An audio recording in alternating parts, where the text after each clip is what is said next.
So we are doing model-based RL, and we're basically done. And just to remind you, last time we were finishing up with this other approach of optimistic exploration, which basically resulted in the Rmax algorithm. And this worked by always maintaining an optimistic model. And we said that it's optimistic in the sense that if you have not explored a state action pair enough times, or enough was a parameter, then you would assume that it's maximally rewarding, like it's a really good thing to do.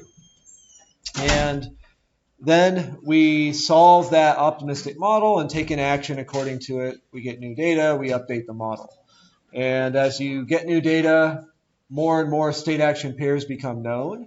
And eventually, you're hoping they all become known, and you end up with an optimal policy. So that's pretty much all I want to say there. We showed some examples. This could have been explained a little better, so we'll go over it quickly again. So this again was about the theory of RL and this open problem that existed in the 90s. And one way to formulate, like, is RL efficient? I was trying to describe this last time, is you've got your reinforcement learning algorithm, right? And this algorithm, right, it's a learning algorithm that's taking actions in the environment over time. And some of those actions are exploratory in some sense, and some are exploitive in some sense.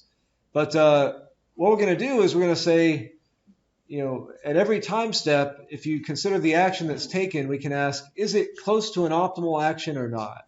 Like, is it a near optimal action? And, only an oracle knows that, but from a theoretical perspective, we can ask, is the action that it's taking at a particular time close to optimal or not?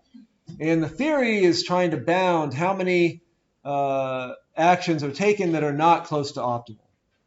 That's what the theory is doing. And if you can bound that in terms of some nice quantities, it pretty much tells you that the algorithm is going to converge to an optimal policy, and either relatively quickly, or these suboptimal actions are spaced out really far, and it's effectively acting optimally most of the time. So that's how they formulated this problem. And the Rmax algorithm was maybe the simplest early algorithm that was analyzed to show that it is able to bound these suboptimal actions, and it bounds them in terms of n, the number of states, the number of actions, and Rmax. And one question that we sort of left a little bit open last time is, it kind of makes sense why if you have more states and more actions, you would need to have more experience per state. But the dependence on Rmax may not be so clear. Like, why just because the maximum reward could be larger, might we need to acquire more samples, right? That's what this NE is. This is how many times we need to see a state action pair before we were willing to say we understand it.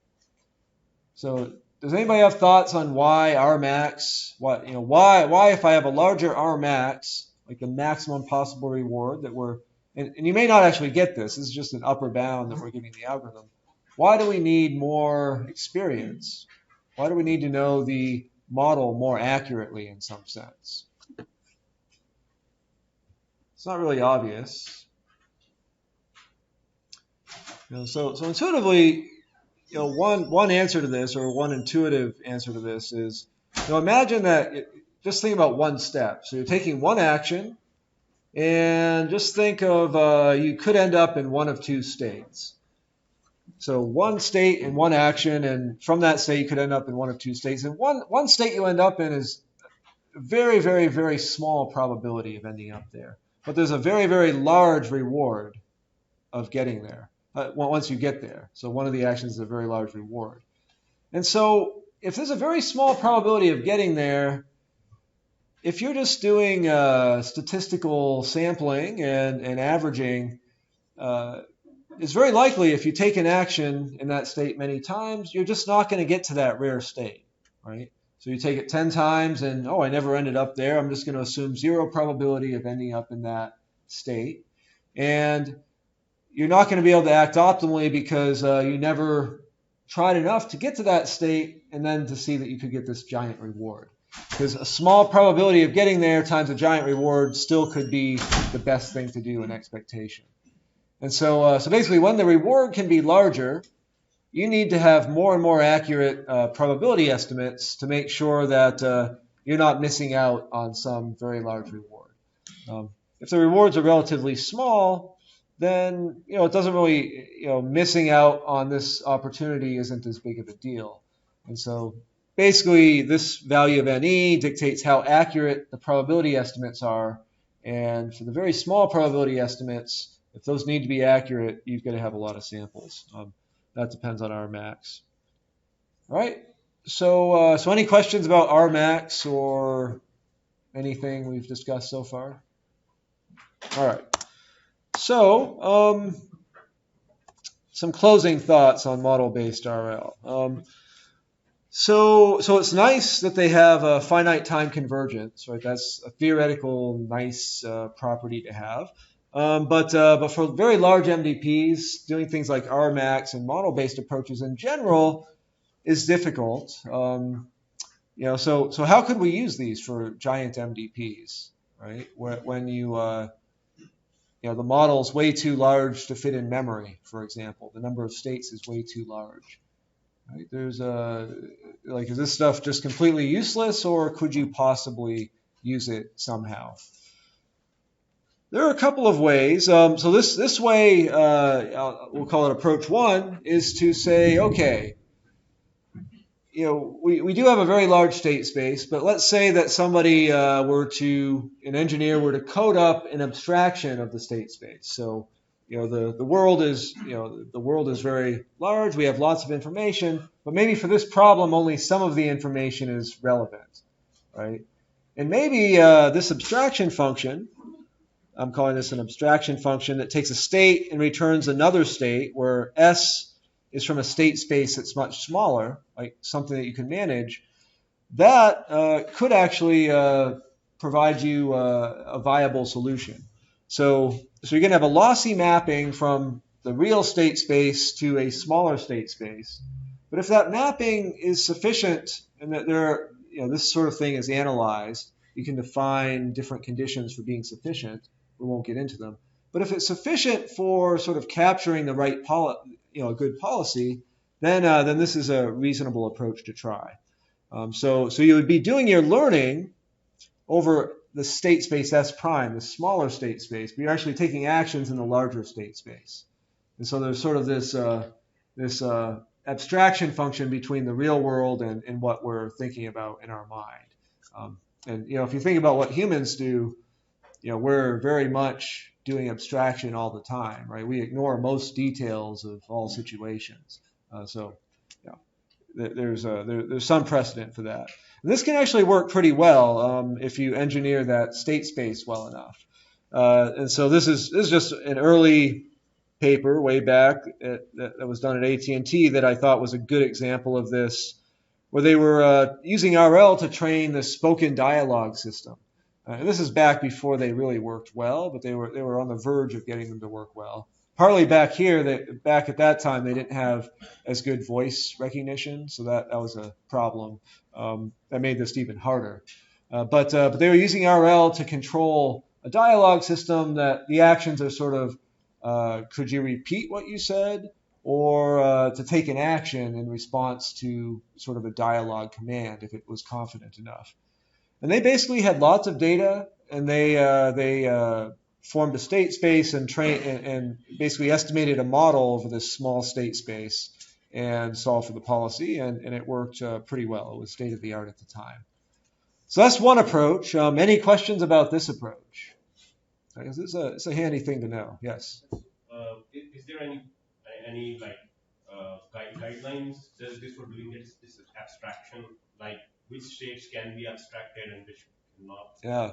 So there is theory on sort of what abstraction functions are sound, in the sense that if you use this abstraction function and solve the abstract MDP and then use its optimal policy, right? So once you solve this abstract MDP, then you get a real state in the real world. You again put it through the abstraction function, and you can take the action that the abstract policy says to take. So this theory that says when that approach will be near optimal, and its conditions on, for example, you can merge states, you can group states that have similar values or similar state action values or share the optimal policy. And yeah, there's papers on that. If you're interested, I can point you to it.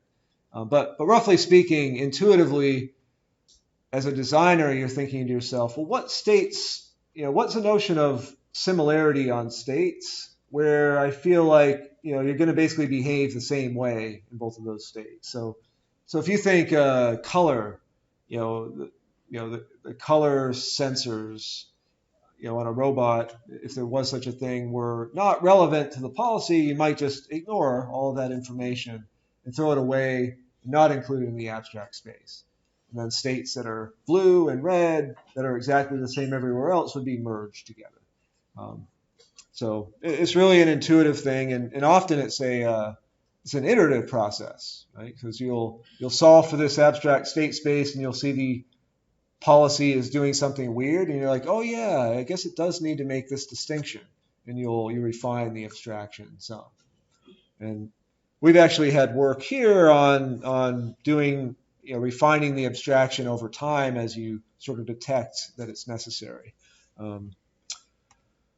So any other questions on abstraction? All right. So this is another approach. So there are planners that will take a description, a rule-based description of a world, which is much smaller than the world. Right? And I've talked about this before. Like the rules of a game, much smaller than the actual game. There are planners that will take rules like this and then be able to solve for policies and value functions using symbolic methods, for example. And so you could do this as well. And what you would do is you would parameterize a class of models and learn the parameterized class of models instead of like learning state transitions for every state action pair. And so what this might look like in a robotics domain is you would have a linear dynamics model of how the robot might evolve over time. And you could just estimate the parameters of that linear dynamics model. You could use nonlinear models as well. So that requires that you have this parametric model space that you could learn. You learn the parameters. There are many fewer parameters than there are state action pairs. And that you have a planner that can deal with this model that you learn. And so those are two difficulties that are not always sort of right at your fingertips. And so, but if you do have a problem that you've got the right tools around, this could be a pretty effective approach as well. But not very common these days. Yeah, so mostly because of those challenges, what you'll see in the literature today, at least, is mostly people are using model-free approaches, which we'll be talking about soon, for the really large, hard problems. Solving robotics problems, that are outside of the classical control realm, solving Atari games, or all of these other types of applications that people are looking at. It's starting to change. So we're seeing more and more people, for example, using deep neural networks to learn an approximation of the transition function and reward, and then somehow using mechanisms to plan with a deep neural net. So not very good or sophisticated yet, but people are starting to go down these roads, and we'll continue seeing that. But at the end of the day, I think it's reasonable to think that if you really want to get intelligence in these systems, you're going to need something that's model-like, right? Because otherwise, it's for every single individual problem you've got to sort of go through and learn. Whereas if you do have a model of the world that you can use, that you've learned, and you can reason with it, you can give something a completely different objective, and it can conceivably sort of immediately understand how to achieve that objective. And I think ultimately that's what we'll want to be moving towards, and that's where we will move. But right now, mostly people are looking at sort of isolated problems, and they just train, a model-free policy, which is what we'll be looking at now. It's also the easiest way to interface to neural nets, and that's another reason model-free is more popular right now. All right. So any last thoughts, questions? Yes. Is there a way to transfer the model from one environment to another in the sense we have used one particular abstraction for one particular model? Can we use the same abstraction for another environment? You can. I mean, so people talk about transfer learning all the time, and we've worked on that here in the past. And usually, what it amounts to is you're going to use this prior experience to somehow define some sort of prior on your new problem, right? And so it's going to give sort of your new problem a head start. And in the past, for example, we've done this in a model-based way, and we were learning. So you have a whole bunch of problems that you've gone through, and you can learn general statistics about the types of models that you've learned, and you can use that to sort of prime the learning of a new model, and you can learn the model more quickly. If you're lucky, you might just immediately notice it's one of the models you've already experienced in the past. Like that's sort of the most extreme case, but it might be just a modification of a model you've seen. So that's all sort of research, and people don't really understand great like rigorous ways of doing it. But there's a little bit of theory and a little bit of there are experiments that people do, but it's still largely in the lab right now. So anything else? Okay, so we're going to move on. Speaking of model-free methods, we're going to move on to the model-free section, the next topic of the class. So, and I'm calling this policy evaluation, and this is kind of sort of showing you how we're going to organize things. So the book, the reading material I have in the book organizes the discussion a little bit differently from me. So the book has a chapter on Monte Carlo approaches, and then they'll study policy evaluation and policy optimization for Monte Carlo, and then they'll have temporal difference approaches, and they'll study evaluation and optimization for temporal difference learning. And I tend to do it the other way around. I first will just say, let's study policy evaluation, and we'll look at the different approaches for policy evaluation, and then we'll do optimization. And I like to do that because you can, like policy evaluation, once you understand it, it's often just very small tweaks to get policy optimization. And so you can sort of use those same tools. So that's my rationale. And so we're going to be, as this says, studying policy evaluation first. Right? And so what's the problem? So your input is going to be the ability to generate and observe episodes of a policy. Right? So you could say that we're going to give you a policy, and you're going to be able to sort of execute that in an environment and see the results of executing it. And you can collect as much data as you have time for. So that's sort of the input. And then the output is supposed to be a value function that gives you the value of the policy. And in this part of the lecture, we're going to be thinking again in terms of relatively small state spaces. So we're going to learn a value for each individual state. Individually, you can think of as a vector. And we'll see that if you add function approximation, the same algorithms can then be applied to very large state spaces. But we're going to be thinking in terms of small state spaces first. The book, just for notational,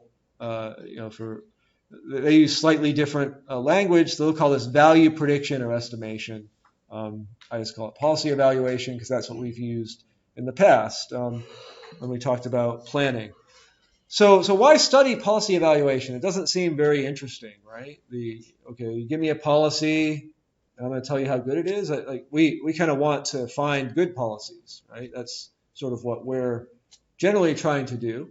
So there's a couple of reasons why this is actually useful and not just an exercise leading to optimization. So a lot of algorithms, reinforcement learning algorithms for optimization, do estimate v pi as part of their work, and this comes up.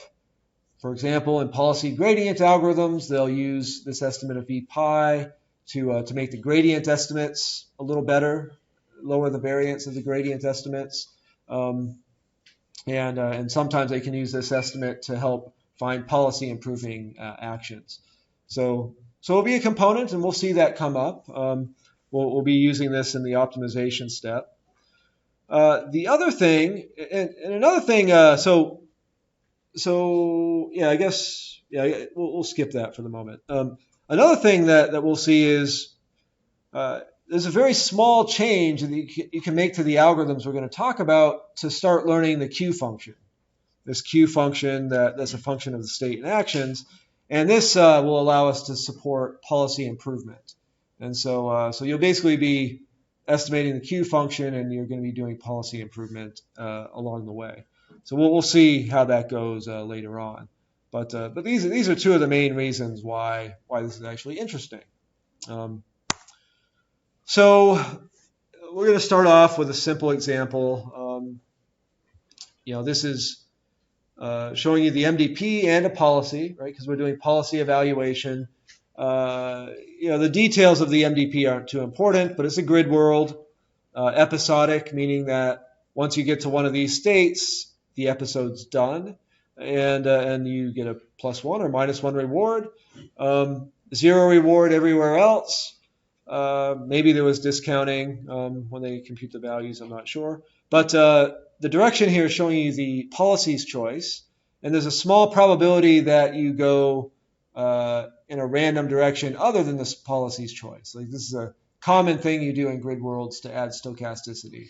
Kind of models, a robot slipping and your state estimate being a little bit off, for example. This is just showing you the true value function. So if we get some intuition here you're right next to the +1 reward, and why isn't it? I don't think they use discounting here, so let's assume not. So why wouldn't this just be +1, right? Because you could just move over here. So why won't this just be a +1 reward? So it can fail with a small probability. So if it goes down, then it has a probability of ending up in -1. Right. So whatever the failure probability is, when it chooses to go in this direction, it might slip down here. And then when you're down here, you're kind of, you've got to make sure you get up here again, and you might slip over here. And that's really bad, right? So that's kind of why these policies try to avoid this little corridor, right? So in fact, we can sort of see how it goes around that shortcut here. If it's here, it doesn't go up there, it goes around, because it found going through here is a little too risky. I might slip and fall into that bad spot. All right, so you can see here there's a non-trivial chance of slipping, it seems. I don't know what the exact probabilities were. All right, so that's the true value function. And if we're talking about policy evaluation, we're going to be given this policy and the ability to act in this grid world, and we want to output something that's close to this. Right? We want to output these numbers. This is the true policy value, and we'll output something that's close to it. All right, so how could we do this? So we're not given the transition matrix or the reward function. If we had those, we know how to do policy evaluation, right? We can solve a matrix problem, or we can do iterative policy evaluation. Instead of those, we have experience. And so we have episodes that were run in the environment. Apparently, they're starting always at 1, 1. And this is just showing you the sequence of transitions that happen when you're following the policy. They don't label the actions because you're always following the policy. And we see here, apparently they got unlucky. So 1, 1, 2, 1, 2, or 2, 1. I don't know what the coordinates are. to 3, 1, I guess here, then to 3, 2, then to 4, 2. Oh, sorry. No. Does this make sense? So what makes sense here? 1, 1 to 2, 1 to 3, 1 to 4, 2. No. Okay, up and over. Yeah. Okay, 3, 2. I was missing that one. Yeah, so they got unlucky that time. So yeah, really unlucky. So this is the data you have, and we want to form a policy evaluation from this data, right? This is how the now it's not too difficult. So if I gave you this data and I say, give me an estimate just from this data of the value of state 1, 1, what would you do? Right? Like, what's the simplest thing that you would first suggest? Yeah. So what is the value of state 1, 1? Well, it's basically if you were to run the policy starting in 1, 1 many times, and you take the total reward you got on those episodes and you average, that's going to converge as you have infinite numbers of episodes to the true value, right? And so we would average. We would say, well, 1 plus 1 minus 1 over 3 in this case would be an estimate of 1, 1 here. And you could do that for all the states, given the trajectories. Like here, what's an estimate for 1, 2? Well, you could look at all the places where you saw 1, 2, here and here, and I guess you didn't see it here, so maybe you would estimate it's a value of 1, right? Because every time you saw 1, 2, and you executed the policy, you ended up with a total reward of 1 in the end, right? And that's what this slide is showing you. So I guess I have that example here. So 1, 1 and 1, 2, you're just averaging. And notice we're only considering the first occurrence here of 1, 2. So 1, 2 also appears here, but we only considered the first occurrence here. We'll talk about that in a second, but that's just how we're going to do these examples. So this is pretty straightforward, right? I guess give you a ton of data, and you average the returns, and we can. So does this picture make sense to people? Any questions about it? All right, and so the rest of the slides are just kind of formalizing that a little bit. So our data are these episodes that look like this, that end at time t, and t is a random variable because episodes can end at different times. And for a particular episode, we can define g of t, which is the reward to go if you're an s of t, right, in that episode. And that's just the discounted sum of rewards that are in front of you, right? So if we said g of 1, it's just all the rewards to this side of S1, right? And g of t minus 1 would be all the rewards here, which would just be 1. And so that's all this g of t is, the reward to go. And that you can get that for every single episode, for every single state in the episode, or every single time step. And the Monte Carlo estimate is just the average of the reward to goes across all the states. Okay? So there's not a lot to it. This is the algorithm, pseudocode. So you just keep on iterating from 1 to t. This is creating an episode, and you're just doing the standard mechanics for estimating the total future reward. So I'll let you go through the details of that yourself. Any questions on the idea? Like this is a pretty simple approach, but it can be effective. All right. It's called Monte Carlo because you're doing averaging. You're doing sampling and then just averaging, and that's sort of the essence of Monte Carlo for the most part. Estimating expectations by averages of samples. So will this work? I mean, do you think this will converge to the correct values? I see some head shaking. Yes. Yes. It may depend on how many samples. Yeah. So we'll say I'll give you infinite samples, infinite episodes. Will it work then? Yeah. So it seems like it will work. If we believe that averages converge correctly, then it will work. And yes, it will converge in the limit. And it will converge in the limit due to the law of large numbers, which basically say averages converge to the expectation as you do infinite averaging. So that simple fact just lets you say you can converge in the limit. So just a little side note, we've shown the first visit Monte Carlo method. I think your book talks about these a little bit more, where every episode we only consider data from the first time a state occurs. There is an every visit variant where you can just average, so if you see state 1 here and then state 1 out here, you treat it as you've got 2 samples of the reward to go, and you could average all of those.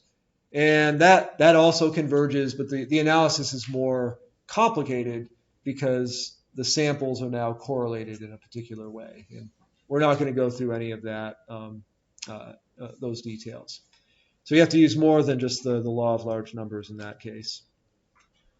All right, so getting back to his point, it does matter. So how much data do you need? Right? It would be interesting to know. Do we need exponential amounts of data or a small amount of data for this to converge? And that's what we're going to look at right now, just showing you a tool, sort of a generic tool for sort of estimating how much data you might need to get a good estimate of this value. So this is an aside, and this is a useful tool in general, and we'll see it come up later on in the course as well. And in general, in computer science, this is a pretty popular mathematical tool when you want to get finite sample results about estimates. So we're going to say that G is a random variable with some maximum value Z. Right? So what this means is G is just a random variable, and when you sample it, you get a number, and the number will never be larger than Z, or the absolute value of the number will never be larger than Z. And we get some samples of G. We're going to call these GI, these little samples. And so it's like if you're talking about the average, if G is sort of the height of an individual in the world, GI would be randomly sample somebody in the world and you return their height. Okay. The Chernoff bound tells us, it allows us to say something about how quickly the average of these GIs converge to the expected value of G. Right? And we care about expected values because the value function is defined formally as an expected value, right? The expected return that you get if you follow the policy. All right, so the main result here, and this is, it's probably scary to look at the first time, but once we break it down, it's not that difficult to understand. So this is the Chernoff bound, commonly used. And what it says is that, so over inside here, right, this is the expected value of G, right? You want to think of this is like the true value function for a particular state. It's just a number. And this is the average of W samples of the random variable, okay? So this is, you've sampled W people in the world and you average and you get their average height. And you'd like to know, how does that compare to the true expected average height of people in the world if you assume there was some base distribution there? And so what is this? This is the absolute difference between what the average returns and what the true expected value is, right? So this is sort of our error. If we were going to use this, in our case, as the value function estimate, the value estimate, this is how much error our value function estimate has, this absolute value. And this is comparing it to we're thinking of this as a threshold or an accuracy parameter epsilon. So this event happens when you sample WGs and you average them, and the error ends up being greater than epsilon. Okay, so this is a probabilistic event, and there's some probability of that happening. Okay, So this whole thing here is the probability of sort of getting a bad sample that leads you to an inaccurate estimate of the expectation. Right? And this will happen, right? If you're trying to get the average height of people in the world, maybe you're unlucky. Your random sample, only samples from kindergarten classes, just randomly. It's a very low probability, but you're going to get a very biased sample, right? And you'd like to bound the probability of that happening, right? So you want to make sure that's not likely to happen, and you can try to avoid that by making sure your sample's large enough, right? Because if you have a large enough sample, the probability that they're all from kindergarten classes is vanishingly small. So it's important that these are drawn from a single random variable independently. So what the turnoff bound does is it allows you to bound the probability that you get a bad sample, right? That gives you an inaccurate estimate. And this says the probability is going to be less than some exponential function to this power. And so we need to look at what this sort of means. But what do you notice about this side here with respect to W? Like what's the dependence on W? Yeah, so as W increases, this side decreases, right? As W goes to infinity, this goes to 0, right? And that's kind of what we want, right? As W goes to infinity, we want there to be 0 probability of getting a bad sample. And that's what this says. Now is this fast convergence or slow convergence? Like as we increase W, is it going to 0 fast or slowly? Yeah, somebody says slowly. Somebody says fast. What's the argument for fast? Right. Yeah, this is an exponential, right? So exponentials generally are sort of fast decaying or fast growing. And so this is actually exponential convergence of these values, right? So the probability of getting a bad sample decreases very quickly. And you can always, now this factor controls how quickly, right? And so we can ask if this makes sense. So let's see, so this is going to reduce more quickly if this value is larger, right? So it's going to converge more quickly if epsilon over z is larger, right? Because the negative of that times w is just going to be, it's going to make this function go to 0 more quickly. And when this is smaller, you need to have a larger value of w to sort of get the same decay. And so this is larger when we have a larger epsilon, right? So does that make sense? Right? Kind of makes sense because and I'm going to show you another view of this that I think might even make this more intuitive. So if you do some fiddling around, you can rewrite this in this form. Right? So you basically just say, what if you let this equal to delta? And this is an equivalent statement. With probability at least 1 minus delta, where delta is a small value we're thinking, we call the failure probability, we have that the error in our estimate is going to be less than this quantity. Okay, so this statement says it's going to, if delta is a small number, you're going to have a very high likelihood of having a small error or having an error less than this amount. And we can see that this decreases with W, right? That's what we want. The more you sample, the less your error is going to be. And we also see that as delta, your sort of probability of error decreases. In other words, when delta is very small, that means that this has to hold with very high probability. Log of 1 over delta, that sort of gets bigger for small delta, right? And so we you can see that this value grows as delta gets small. That's kind of what we would expect. So this this is sort of a very, very powerful result because in computer science we're often interested in finite convergence. And this is used a lot because you get this exponential convergence as opposed to polynomial convergence. If you know probability theory, you can use things like the Markov inequality and things like that to do bounds, but those aren't nearly as powerful. They're not exponential. So just as an example, coin flip example. So we've got a coin, and it has a value of heads when you flip it equal to probability p. X is a random variable that's 1 when you flip heads and 0 otherwise. And so z, the upper bound, is 1. Right? We're never going to have a value greater than 1. The expected value of this coin is going to be 1 times the probability of heads plus 0 times the probability of tails, which is p. Right? And so if we can estimate the expectation, we're estimating the probability of heads, more or less.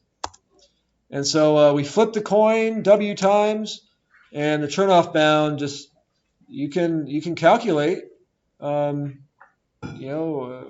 if I want to be this precise about the probability of heads of the coin, this is how many times I need to flip it, roughly. So for our setup, the value function is the expected value of g, where g is this reward to go random variable from state S. So if you start in state S and you execute the policy for an episode, that's a sample of g, the reward to go. And the value function is nothing more than the expected value of g. And so our Monte Carlo algorithm returns samples of g, and the max value is R max over 1 minus beta. We've talked about that before. You can't have a value greater than that. And so if we plug all of that into our equation we can sort of calculate we know what R max is, we know what beta is, our discount factor. We can pick our sort of tolerance parameter delta. Then we can calculate W. That will give us the properties we want. And in particular, we can say that to bound our error by epsilon, if we want to bound the error of the estimates by epsilon with high probability, W needs to be larger than this. And generally, you don't use these bounds in practice because they're usually too large, but you usually compute these bounds to see whether the algorithm is sort of efficient in some sense, like in a theoretical sense. Is it polynomial time or is it exponential time? And here we see it is efficient in a sense, right? You're sort of depending polynomially on all the key parameters. And that sort of tells you whether you're on the right track for an algorithm or not. Like, is there any obvious flaw? But these are generally going to be way looser. Like in practice, you won't need this many samples to do well. Theoretically, these have to handle the worst possible case. Like, they have to handle the worst case, and that's why the values are quite large. All right, so that's basically the analysis, and we'll see the turn-off bound come up again. It's a very important result to know. So Monte Carlo methods, what's good about them? Well, there's strong convergence guarantees. Right? We just showed that they'll converge relatively quickly. Maybe not as quickly as we'd like, but theoretically they do converge. There's no question about that. A con is you got to wait till the end of the episode to do an update, so it's more of it's one con. The other con, maybe the more significant one, is if you think about what this is doing, the Monte Carlo method doesn't care that we're executing this policy in an MDP, right? For all it knows, we could just be, we just have a policy and we're executing it on some random machine that's not even an MDP or getting some number from something. That has nothing to do with an MDP, and it's just averaging. And it feels like if somehow you knew that these numbers are coming from an MDP, like you've got state action transitions, that you could do a little better. So another way of thinking about this is the Monte Carlo method throws out all the information about the state action, state transitions. It just looks at that final total return of the rewards. And it's hard to believe that you could not do a little better if you paid attention to those transitions somehow, right? And if you bring in the assumption that these are coming from a Markov decision process, then you can maybe do even a little more, do a little better than that. All right, so what are we really ignoring then? Well, I guess we're just about done, but I'll just finish this slide up so we can set ourselves up for next time. So what we're ignoring is the fact that the value function satisfies this equation, right? When we talked about our first approach for policy evaluation, this is the equation I showed you. We said if we know what R is and we know what T is, this is a system of linear equations and we can solve them for the value function. The Monte Carlo approach kind of forgets that this equation is true for the thing that we're trying to estimate. Now, if I tell you that you're trying to estimate v pi and this is true for v pi, maybe you're going to be able to come up with a more efficient method than Monte Carlo if you exploit that. And so that's what we'll talk about next time. Probably that will take most of next lecture, and then we'll move on to the optimization part.